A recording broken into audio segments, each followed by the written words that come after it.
Je vais d'abord, avant d'aborder les sujets qui fâchent, on va le dire comme ça, saluer mes deux débatteurs. Bonjour Mona Interman, comment allez-vous? Bonjour Charles.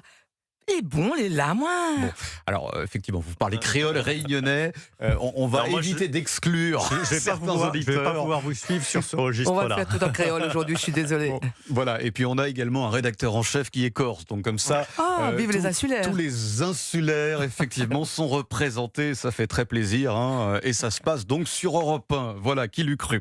Alors les retraites seront l'un des principaux thèmes de la présidentielle avec la rentrée politique qui approche à grands pas. Dans ce contexte, Philippe Brun, député socialiste de l'Eure et candidat à la primaire socialiste, a une proposition, inclure une dose de capitalisation dans les retraites. Je vais expliquer le mécanisme assez brièvement, c'est assez inédit. Il propose de créer un fonds souverain qui serait géré par des syndicats. Des syndicats qui géreraient la capitalisation. Et donc ce fonds souverain serait alimenté à hauteur de 15 milliards d'euros par an jusqu'en 2050. C'est un montage financier qui permettrait à terme d'obtenir 700 milliards d'euros d'ici 2050. Selon lui, cela financerait une partie de cette capitalisation.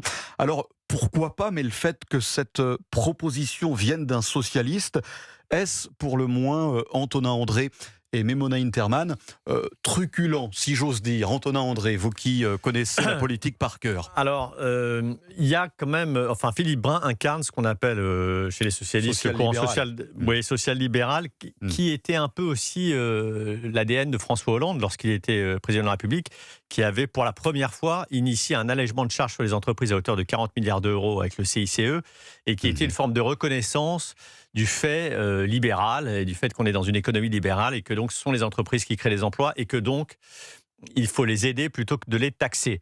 Donc il fait partie de ce courant-là, donc ça n'est pas très surprenant sa proposition, qui est quand même une proposition de capitalisation, mais vous l'avez dit vous-même, fonds souverain, c'est-à-dire on n'est pas sur des fonds privés de capitalisation, c'est la limite de son raisonnement, et donc c'est une façon de défendre la capitalisation vue de la gauche. Néanmoins, reconnaissez qu'il est plus libéral, Philippe Brun, que certains candidats. Oui, il est à droite. beaucoup plus libéral, Voilà. et c'est révélateur quand même d'une prise de conscience générale sur les retraites, qui est qu'aujourd'hui, la répartition ne suffit plus à financer, puisqu'on est en déclin démographique, il n'y a plus assez d'actifs pour le financer. Voilà. Donc tout le monde, 1,4 actifs pour un retraité. Tout le monde va être obligé d'être inventif, et la capitalisation fait partie des recours les plus évidents pour financer les retraites. Avant de passer la parole à Mona Interman, pouvons-nous, Mona, écouter justement Philippe Brun qui défend sa copie sur le sujet? C'est conseillé. Allons-y alors. On ne peut pas continuer avec un système éternellement par répartition. On s'en sortira pas. Il n'y a pas assez aujourd'hui d'actifs par retraité. Donc ça ne marchera pas. Donc on peut le souhaiter, mais malheureusement, on va devoir se passer à un système mixte avec beaucoup de capitalisation. Et alors il y a deux capitalisations possibles. Il y a celle de Marine Le Pen et Édouard Philippe. Vous devrez vous-même payer un contrat chez un assureur pour votre retraite. Et il y a celle que je propose, une capitalisation publique et souveraine avec un fonds géré par les syndicats et une mise en réserve de 15 milliards d'euros par an pour financer ce fonds et investir dans la transition écologique, dans l'intelligence artificielle, dans la souveraineté industrielle française. Ce sera bon pour nos retraites puisque ce fonds rapporte aujourd'hui 4% par an et il pourrait me rapporter plus, et ce sera bon pour notre économie. Voilà, Philippe Brun, député socialiste à l'origine de cette proposition sur une dose de capitalisation. Est-ce qu'il vous convainc, Mona Interman, Philippe Brun? Philippe Brun a un mérite tout au moins, c'est de briser un tabou. Il me semble que la capitalisation ne faisait pas partie des credos de la gauche, et même de la gauche social-démocrate. Je pense que Philippe Brun n'a pas grande chance de se retrouver sur la ligne de départ parmi les top guns en 2027, mais il a la trentaine, il a toute la vie devant lui, donc c'est normal qu'il marque son territoire et qu'il le marque d'une façon qui le fasse remarquer, parce que c'est ça l'enjeu. Mais il ne dit pas quels sont les syndicats qui pourraient être concernés. Est-ce que le MEDEF pourrait être associé à ça? Je ne sais pas si c'est le genre de la maison, justement, Mona. Voilà. Jusqu'à présent, les syndicats français ne sont pas très identifiés pour être amis avec tout ce qui tourne autour des gros sous. Bien sûr. Très différemment d'ailleurs de leurs collègues allemands, notamment. Encore une fois, c'est juste qu'il donne un petit coup de pied dans la fourmilière. Ça ne l'empêche pas aussi, au passage, de dire qu'il a sillonné la France tout l'été, etc. et que, je cite, moi je ne suis pas allé en Corse, Lewinsky, Glucksmann, donc la guéguerre au sein de la famille des gauches et des socialistes va continuer. Il y aura comme ça des thèmes qui arriveront et qui nous feront parler. Antonin André, alors Philippe Brun devra défendre sa copie à la primaire socialiste parce qu'il est candidat à cette primaire. Est-ce que ça va être difficile, ça, dans une primaire socialiste, de défendre une telle proposition ? Oui, les positions de certains dans cette primaire. Oui et non, parce que, encore une fois, il faut bien avoir en tête que quand on dit front souverain, ça veut dire que les 15 milliards qui abonderont ce front souverain chaque année, c'est de l'argent public. Donc, il y a aussi un rapport au déficit et à l'argent public qui est que ça rapportera de l'argent, mais ça en coûtera aussi. Ensuite, dans le débat des socialistes, je pense que ça va être très intéressant, le débat sur les retraites, parce qu'effectivement, c'est l'un des sujets phares aujourd'hui de la rentrée. Je vous pose la question de manière plus précise, Antonin André, parce que comment cette proposition va-t-elle être accueillie par Glucksmann, qui est également sur cet axe social-libéral, et puis par François Hollande également. Donc alors, on dit je pense qu'il peut y avoir un consensus. En réalité, ce qui est intéressant avec cette primaire socialiste, c'est de voir si la gauche renoue avec le social-libéralisme des années Hollande, qui vient aussi de Dominique Strauss-Kahn, qui était patron du FMI. Il y a quand même un courant dans la gauche qui est converti à l'économie de marché. Et on voit que dans le débat aujourd'hui, les principaux candidats, que sont Philippe Brun, François Hollande, le cas échéant, ou Raphaël Glucksmann, sont aussi des libéraux. Et c'est une forme de retour à une espèce de rationalité économique qui a été oubliée par Olivier Faure. Parce que Olivier Faure, lui, va se situer dans le camp d'une gauche beaucoup plus dirigiste, beaucoup plus conservatrice.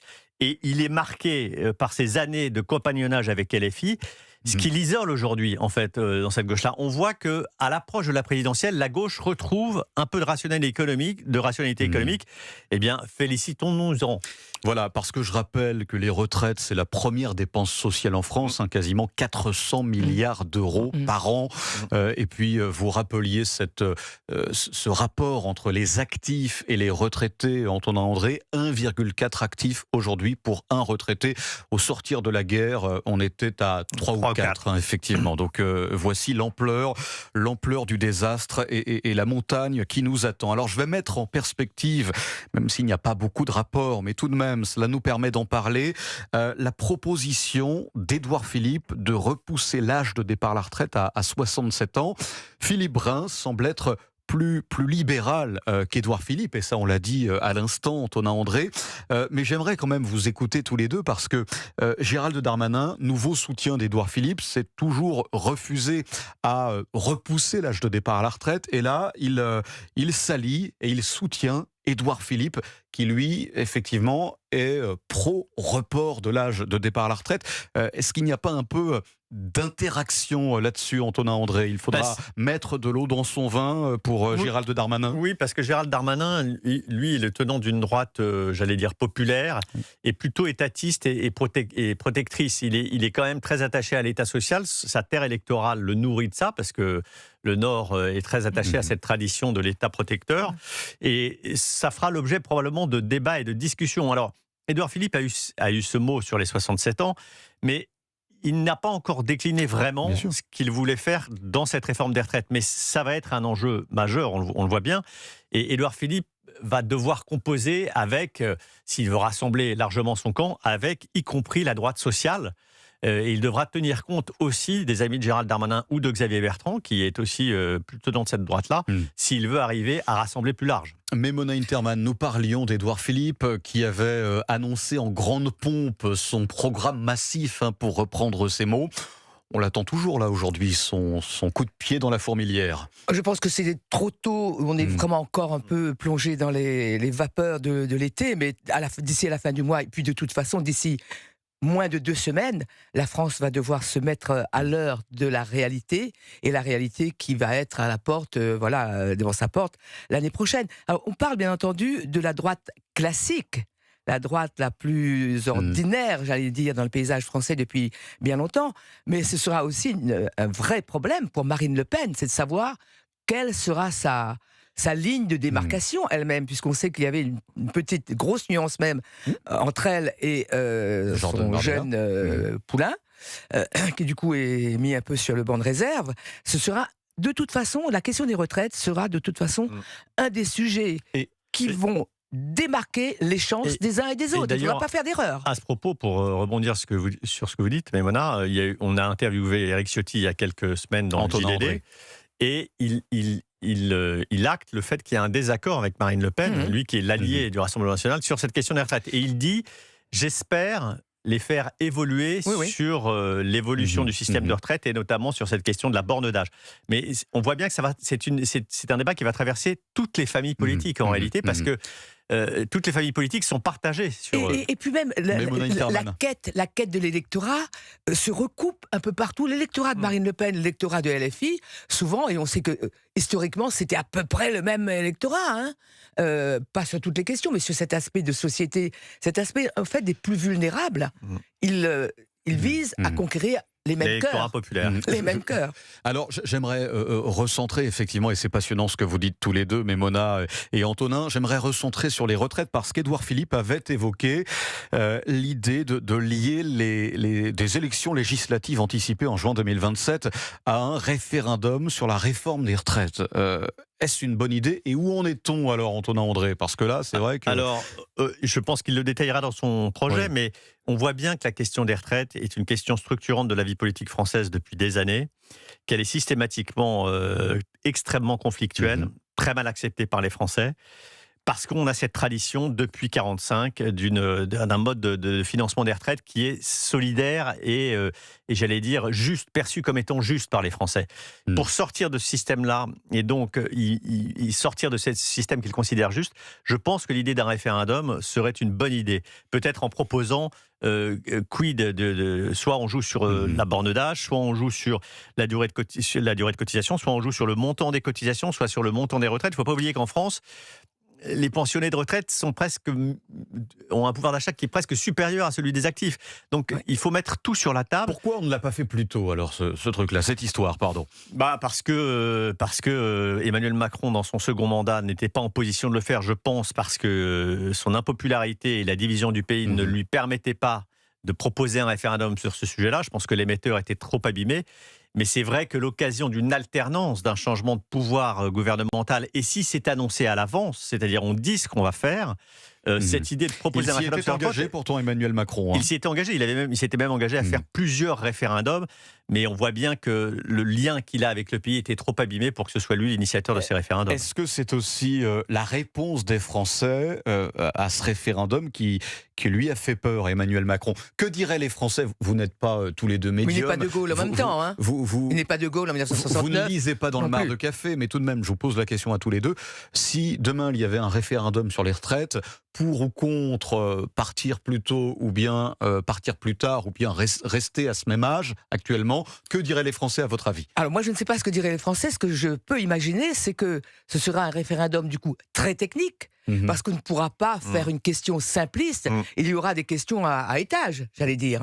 Ça, c'est un sujet sur lequel les Français probablement sont prêts, une fois de plus, comme on l'a vu il y a 2 ans, mettre le feu sur les ronds-points et ailleurs. Il y a aussi... sujet incandescent. C'est un sujet tellement complexe.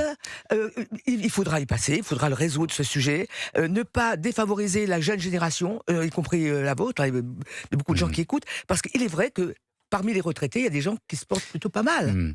Et les jeunes, ils sont là à regarder les choses et c'est très compliqué pour la jeunesse maintenant. Nous refermons cette page retraite, Antonin André et Maïmona Interman. Dans quelques minutes, en une poignée de secondes même, nous évoquerons les universités d'été de la France insoumise avec une écologiste qui sera parmi les invités pour débattre. Et puis il y a également l'homme d'affaires Pigasse, Mathieu Pigasse, qui sera présent.